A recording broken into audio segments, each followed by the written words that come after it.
सर्व विद्यार्थी, सर्व पालक, विद्यार्थ्यांच्या माहितीसाठी सांगतो की हे जे व्यासपीठावरती बसणारे सर्वजण आहेत हे खरंच समाज उपयोगी कामं करणारी लोक आहेत. ही माणसं घरी निवांत बसू शकले असते, निवांत झोपले असते, परंतु आज ही लोक पुण्यावरून येऊन आपला घरचा असणारा वेळ हा समाजासाठी उपयोगी पडला पाहिजे. ही सगळी लोक धडपडतात का? कारण आमच्याकडे असणारं ज्ञान या विद्यार्थ्यांपर्यंत गेलं पाहिजे आणि माझा असणारा विद्यार्थी पुढे घडला पाहिजे आणि त्या विद्यार्थ्यांनी परत पाठीमागं येऊन समाजापर्यंत नाळ जोडली पाहिजे.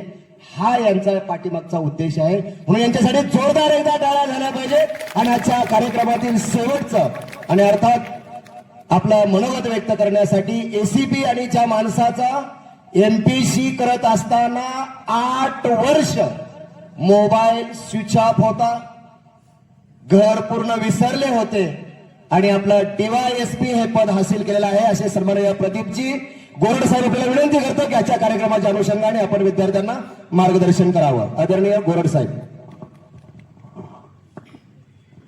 सगळ्यांना नमस्कार.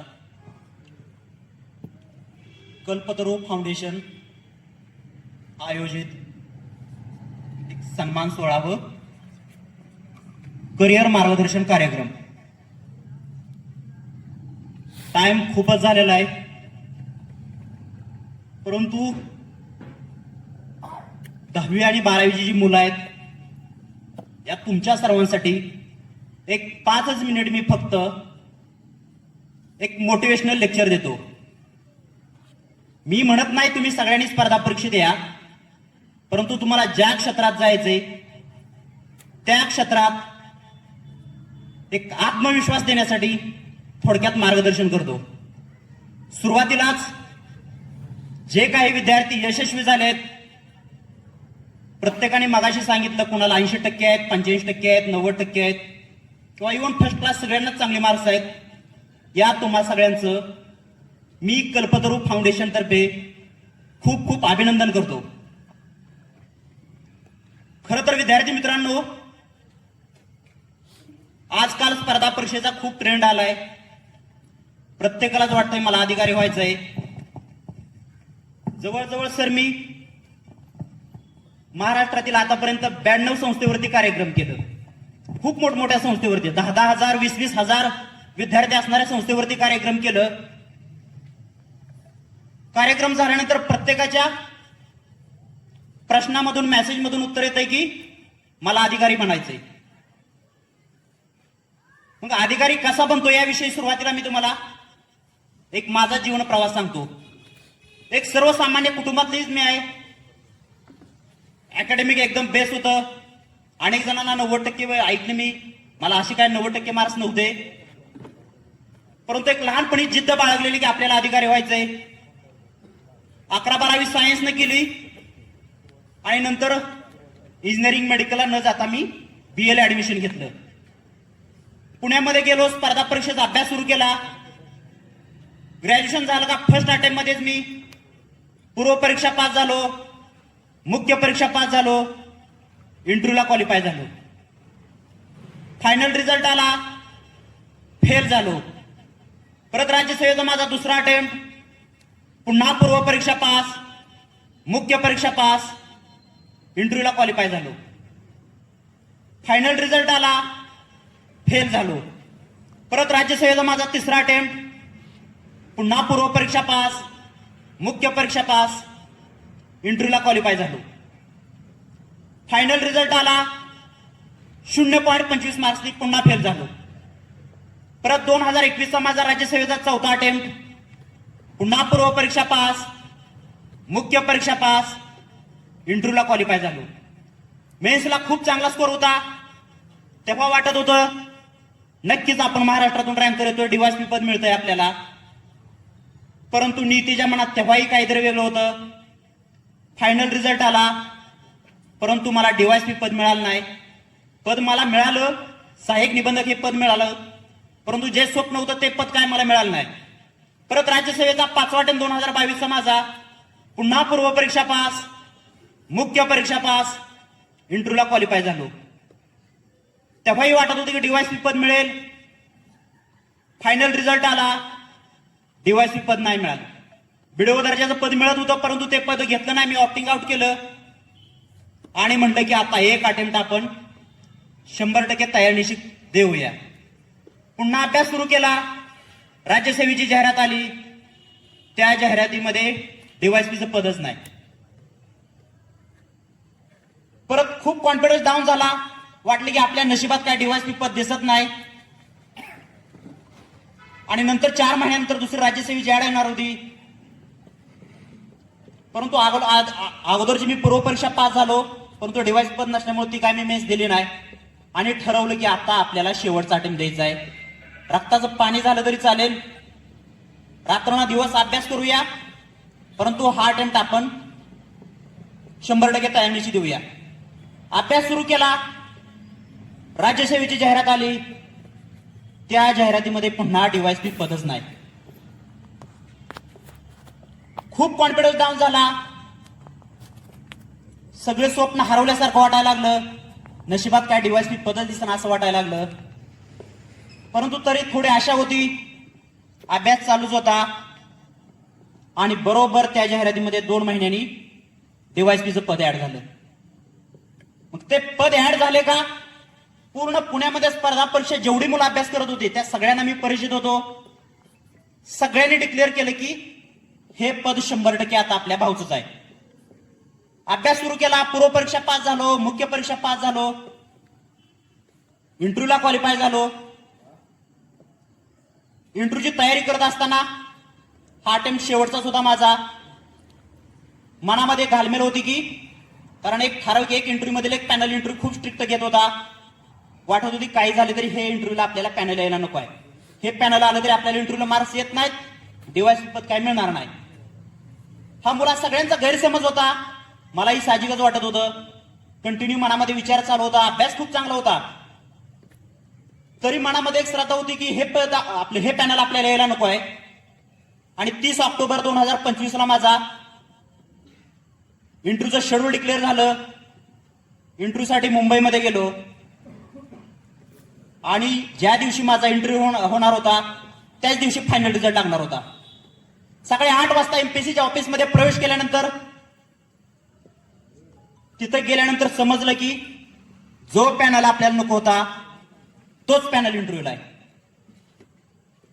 पुन्हा 5 मिनिटं थोडा वेळ कॉन्फिडन्स डाऊन झाला, परंतु त्यामधून लगेच सावरला आणि म्हटलं की काही का होईना, कोणता का पॅनल असना, आपण 100% तयारीनिशी इंटरव्ह्यू देऊया. इंटरव्ह्यू सुरू झाला. इंटरव्ह्यू मध्ये 3 वेगवेगळ्या प्रकारची लोक असतात. Senior IAS, IPS, main panel एक चेअरमन असतात. जवळजवळ 35 ते 40 वर्ष त्यांची प्रशासनामध्ये सर्व्हिस झालेली असते. आत प्रवेश केल्या सगळ्यांना अभिवादन केलं आणि मुख्य चेअरमन म्हणले डीवायसपी का? सरांना येस म्हटलं. मी काही न बोलता सर तिकडून डीवायसपी मला म्हटले आणि तेवढाच कॉन्फिडन्स आला की म्हणलं 100% आता आपलं डीवायसपी पद फिक्स झालंय. 30 ते 32 मिनिटं माझा इंटरव्ह्यू झाला. मराठीमध्ये झाला, हिंदीमध्ये झाला, इंग्लिशमध्ये झाला. पाठीमागचा खूप मोठा अनुभव होता. प्रत्येक क्वेश्चनला मी चांगली उत्तर देत होतो आणि सरांनी वेगवेगळ्या मुद्द्याभोवती इंटरव्ह्यू विचारला. खूप छानसा इंटरव्ह्यू झाला. इंटरव्ह्यू झाला का मलाच वाटत होतं की 100% आता आपण टॉपर येतोया. इंटरव्ह्यू झाला. 3 ते 3:30 वाजता मुंबईमधून निघालो. रिझल्ट त्याच दिवशी लागणार होता. पुण्यामध्ये 7 वाजता पोहोचलो काच मित्रांनी पुण्यामध्ये खूप रिझल्टच्या सेलिब्रेशनची तयारी सुरू केली होती. सगळ्यांना माझ्यापेक्षा सगळ्यांना कॉन्फिडन्स होता की भाऊ आपले डीवायसपी होणार आहेत. परंतु मी बाहेर कोणाला सांगितलं नव्हतं की जे पॅनल मला नको होता तेच पॅनल इंटरव्ह्यूला आलाय. सगळ्यांना सांगितलं की इंटरव्ह्यू खूप चांगला झालाय, बघूया कसं होतंय. थोड्याच वेळात रिझल्ट लागणार होता. वेबसाईट कंटिन्यू चेक करत होतो. आता रिझल्ट लागेल, मग रिझल्ट लागेल. संध्याकाळी 7:30 वाजले तरी रिझल्ट काय लागत नव्हता. आणि बरोबर 7:58 एमपीएससीच्या वेबसाईटवरती राज्यसेवेचा फायनल रिझल्टची पीडीएफ आली. पीडीएफ बघताच हात थरथर कापत होतं. हृदयाचं ठोकं वाढत होतं. परंतु तशाच कंडिशनमध्ये पीडीएफ डाउनलोड केली आणि डाउनलोड केल्याच फर्स्टच पेजवरती नाव दिसलं, प्रदीप दुर्योधन गोरड, महाराष्ट्रामध्ये एनटीसीतून फर्स्ट रँक. असं बघताच माझा विश्वास बसत नव्हता, कारण सलग 6 वेळा मी फेल झालेलो होतो. कंटिन्यू तेच नाव बघत होतो, माझंच नाव आहे का. तोपर्यंत बाहेर खूप मोठा पुण्यामध्ये जल्लोष चालू झाला होता आणि नाव बघताच मी पहिला कॉल आई वडिलांना केला, व्हिडिओ कॉल केला. त्यांना एकच सांगितलं, त्यांना डिव्हाइस बी काय माहित नव्हतं, त्यांना एकच सांगितलं की जे पद मला पाहिजे होतं ते पद भेटलं या. असं म्हणताच आई वडील अक्षरशः तिकडून खूप मोठमोठ्यानं रडायला लागली, मीही रडायला लागलो. कारण हा संघर्ष खूप मोठा होता, खूप वेळा अपयश बघितलं होतं आणि तो संघर्षातील यश हे प्रत्यक्षात आलं होतं.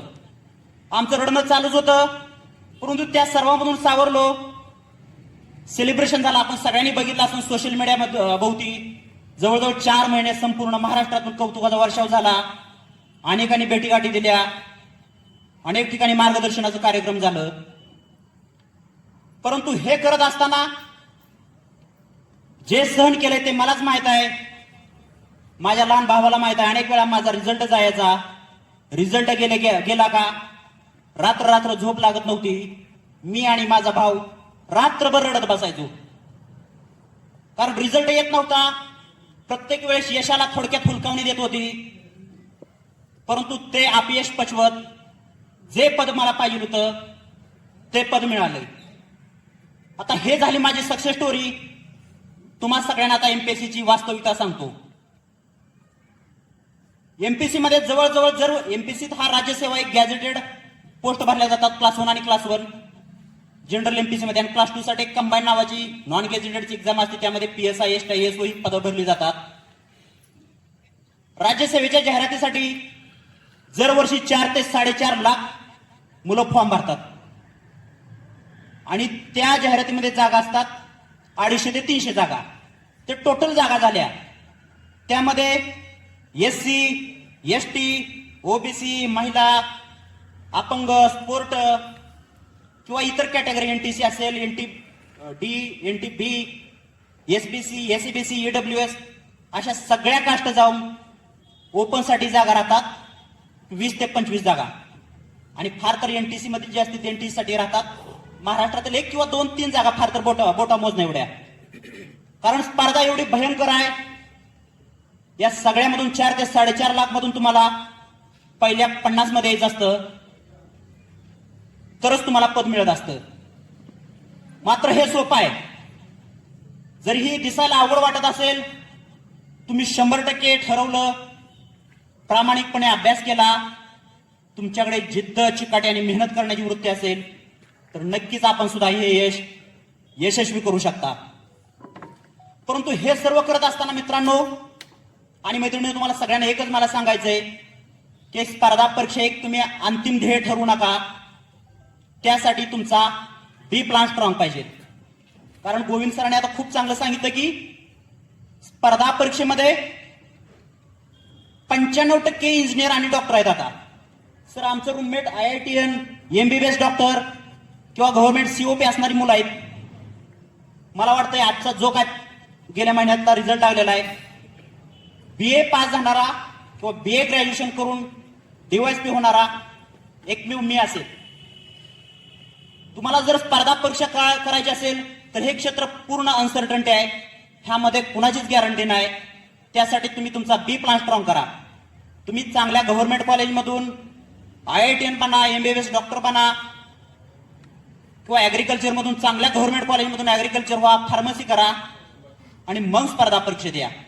ग्रॅज्युएशन करत करत तुम्ही 2 तास स्पर्धा परीक्षेची ओळख करून घेतली, स्पर्धा परीक्षा एमपीसी काय आहे, UPSC काय आहे समजून घेतलं तरी हरकत नाही. परंतु सगळ्यांना मला एकच सांगणं आहे की तुम्ही बी प्लॅन तुमचा स्ट्रॉंग असला पाहिजे. कारण जर तुम्हाला स्पर्धा परीक्षेत यश नाही मिळालं तर तुम्ही लगेच ह्या दुसऱ्या क्षेत्रामध्ये ट्रान्सफर होऊ शकता. तिथं तुम्हाला जॉबच्या संधी आहेत, तिकडे जॉब हासिल करू शकता, चांगला उद्योजक घडू शकता. परंतु या स्पर्धा परीक्षेमध्ये खूप अनिश्चितता आहे. आता माझं हे यश मला मिळालं, अनेकाला साहजिकच आहे, वाटत असतं की मी IAS होईल, IPS होईल, DYSP डेप्युटी कलेक्टर होईल. नक्कीच आपण सुद्धा होचाल. परंतु त्यासाठी परत मी तुम्हाला सांगतोय, चांगलं अकॅडमिक स्ट्रॉंग ठेवा, चांगलं ग्रॅज्युएशन करा. हे असेल तर तुम्हाला इंटरव्ह्यूला सुद्धा खूप चांगला फायदा होतो. किंवा स्पर्धा परीक्षेत कॉन्फिडन्स खूप महत्वाचा आहे. काही ठराविक दिवस गेल्यानंतर अनेकाला वाटतं की आता काय माझं खरं नाही, माझी 5 वर्ष स्पर्धा परीक्षेत गेलेत, गावाकडे जाऊन मला शेती करायची, लोक काय म्हणतील एवढे दिवस तू केलं. त्यामुळे ठीक आहे, तुम्हाला यश नाही मिळालं तर लगेच तुम्ही स्विच दुसऱ्या क्षेत्रामध्ये होऊ शकता. अनेक संधी आहेत आपल्याला. आणि आता आपली जस्टच 10वी-12वी झाली आहे. तुम्हाला सगळ्यांना मी एक तळमळीनं मेसेज देतो, हे सर्व युग आता सोशल मीडियाचं आहे. अनेक विद्यार्थी आणि विद्यार्थिनी सोशल मीडियाभोवती वाहत चाललेले आहेत. कधी आपण सोशल मीडियाभोवती वाहत जाऊन आयुष्यातून आउट होतो हे सुद्धा कळत सुद्धा नाही.